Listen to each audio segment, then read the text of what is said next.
প্রিয় ভাইয়ের আমার, ইসলামী আন্দোলনের আমির এবং নায়েব আমির দেশের কোটি কোটি মানুষের ধর্মীয় এবং আধ্যাত্মিক নেতা, যাদের সহবতে এসে লক্ষ লক্ষ মানুষ তারা কি করেছে, তারা পরিশুদ্ধ জীবন গ্রহণ করেছে।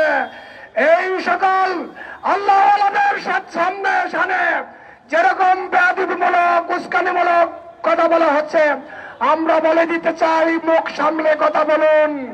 অন্যথায় দেশের জনগণ যদি ফুঁসে ওঠে, আওয়ামী লীগের মতো আপনাদেরও কি করতে হবে, দেশ থেকে পালাতে হবে।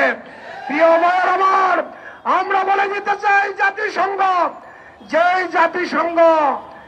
আজকে তারা মানুষের যখন বিশ্বের কোন প্রান্তে সামান্য অমুসলিমদের অধিকার খর্ব হয়, জাতিসংঘ পুরো বিশ্ব নাড়িয়ে তোলে।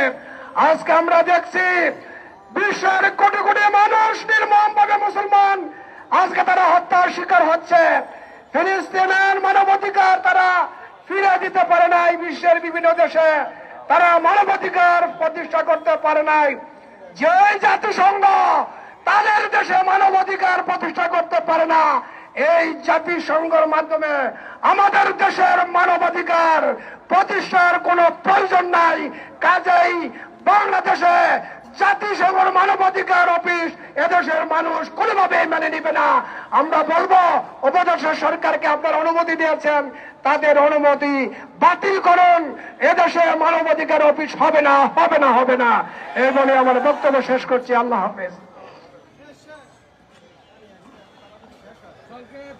সংগ্রামী বন্ধুগণ, বিক্ষোভ মিছিল পূর্ব সমাবেশে এখন বক্তব্য রাখবেন ইসলামী আন্দোলন বাংলাদেশ ঢাকা মহানগর দক্ষিণের সংগ্রামী সভাপতি, সংগ্রামী কেন্দ্রীয় যুগ্ম মহাসচিব, সংগ্রামী জননেতা মৌলানা মোহাম্মদ ইমতিয়াজ আলম।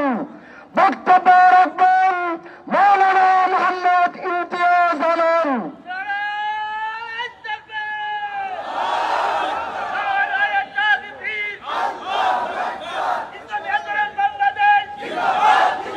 বিসমিল্লাহির রহমানির রহিম।